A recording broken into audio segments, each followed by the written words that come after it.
Pokemon Legends Arceus, notoriously the most difficult Pokemon game to be released in recent years. Trial upon trial, moves that style, and even player death that will haunt you for a while. And the Pokedex even adds an additional challenge. If you want that shiny charm, not only do you gotta catch every single Pokemon, you gotta bring their research level to 10. But what if I told you there was a harder challenge, one that only the most insane would take on? I'm the most insane. Said challenge is perfecting the Pokedex. What this entails is finishing every research task under a Pokemon's entry. All of them. Now, there are a lot of tasks, and I mean a lot, so for the sake of brevity, and for the fact my dumbass can't remember it all, I'll just be going over the ones that stuck out the most. And we'll simply start with Obsidian Fieldlands. Each area has its pros and cons, but Obsidian Fieldlands' biggest con is that it lacks specific means of encountering some Pokemon. On the other hand, it has the massive pro of having a plethora of Pokemon to help chip away at the large portion of tasks. But our first target will not be an easy one. That being Floatzel. The biggest hurdle with Floatzel is its very limited spawn. Not only does it have a singular spawn, it only spawns as an alpha. Despite this disadvantage, this helps as it is guaranteed spawn with no unwanted variables. Though I ended up finishing Floatzel off stream since I got an outbreak and just couldn't pass up the opportunity. Let's tackle Combee next. Combee was set to be one of the harder ones due to its tree requirements, but to my surprise, Combee ended up going much faster than originally thought. It does help that this area is dominated by Combee. However, upon finishing Combee, I realized I hadn't finished Burmy, so I winged it and tidied up. Crimson Mirelands is the next stop on this list. This area was pretty chaotic, but using massive mass outbreaks, a lot of tasks were finished quickly. However, there are 3 that require a little more finesse, and that would be these 3.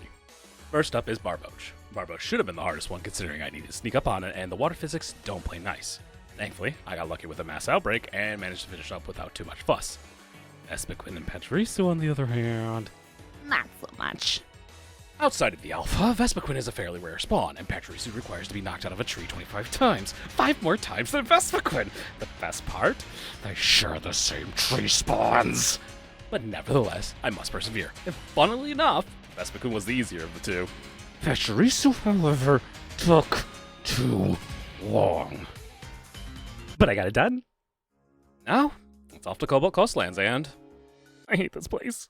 It's not because of Cobalt Coastlands itself, but how the water functions and the main means of transport in this area is one of the worst mounts in the game. Not only does the water not play nice with Pokeballs, Vesky Legion controls like hot garbage, making it difficult to dodge Pokemon attacks. But hey, you can do water skips.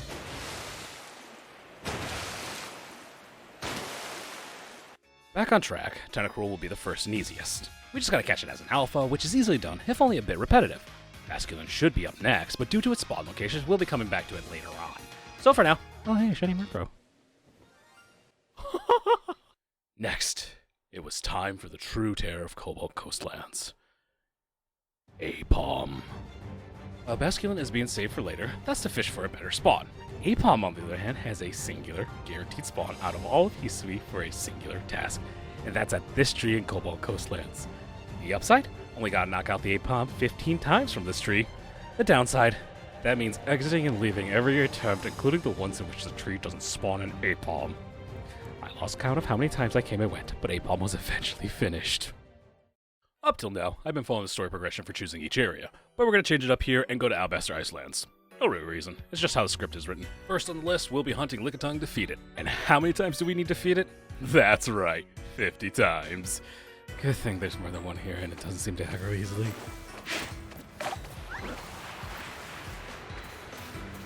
On to our next entry with Crobat.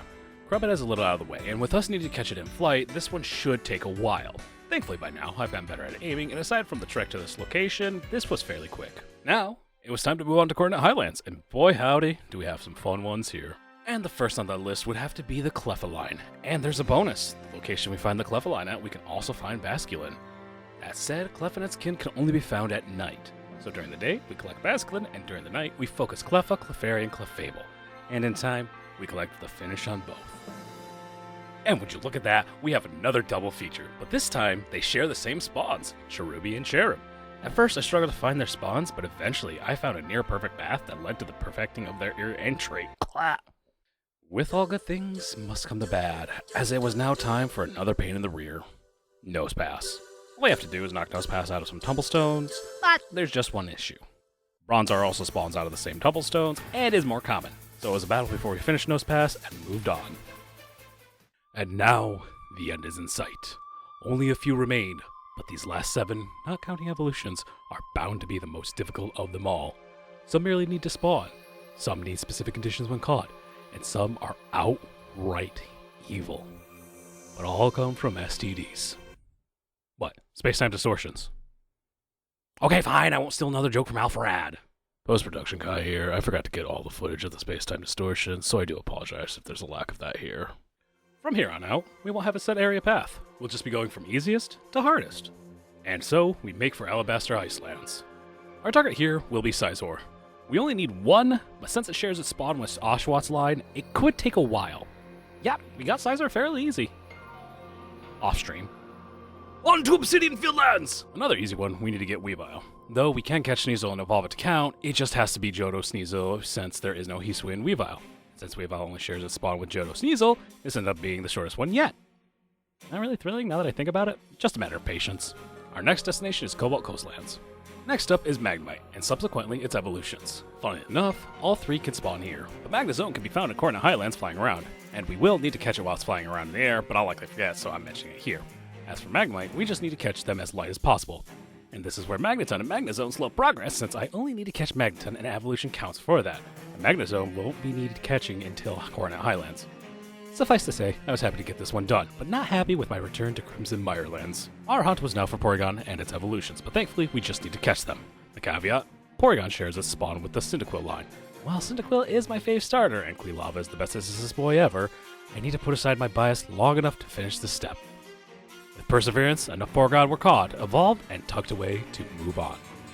I would love to say that this was the hardest part yet, but sadly, the worst has yet to come, for we head back to Cornet Highlands. It was time to tackle the hardest out of all the space-time spawns, Cranidos and Shieldons, and their evolutions.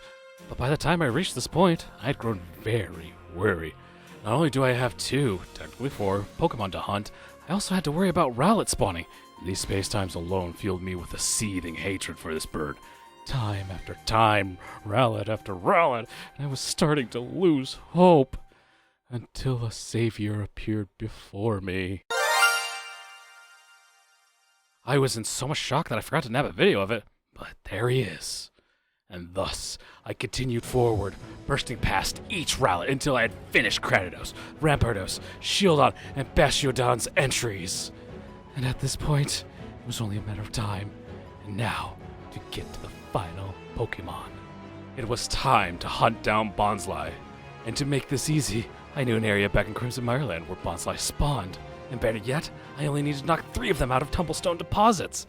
With the end tantalizingly so close, the hunt began. The first round was just Geodude, which sucked, but this wasn't going to be an easy one. No. Bonsly might not have an exceedingly rare spawn normally, but it doesn't have a normal spawn in Tumblestones either. So, on to the next wave. And just more Jude. And more Geodude. And even more Geodude. I knew this wasn't going to be easy, but this is weirdly taking longer than I thought. Hours, even days would go by and not a single Bonsly has shown itself. Was I just exceedingly lucky previously? Or is this just not meant to be? Is my fate just to suffer Geodude and to never finish this challenge? Is this where it ends?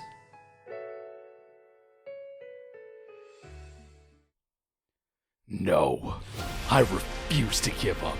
We've come too far to let it end here. We've managed 15 monkeys and 25 squirrels in trees. 3 bonsai won't be enough to stop us here. If Crimson Mirelands isn't working out, then there has to be another place. But where? Where do we go?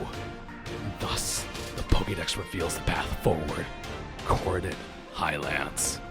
And with a bit more sleuthing, we've managed to find our first, then our second, and finally, our third. And now, we are done. That's what I would like to say, but we have one more step.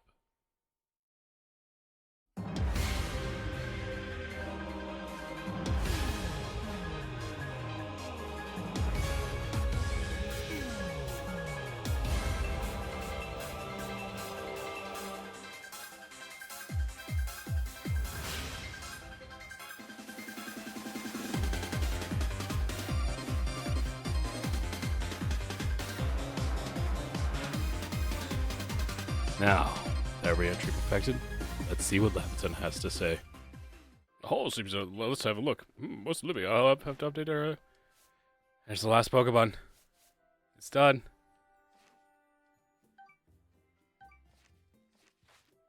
So what would you like to do now? Damn it, he didn't say anything.